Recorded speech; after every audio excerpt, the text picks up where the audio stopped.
ఆడే ఆట అనుకుంటారే అంతా, ఆ దేవుడు ఆడే ఆట అని తెలిసేదెప్పుడంట.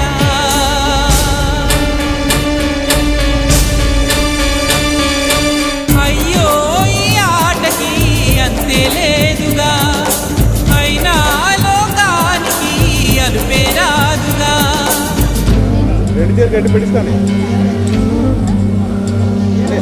వీరి వీరి గుమ్మడి పండు వీరి పేరే,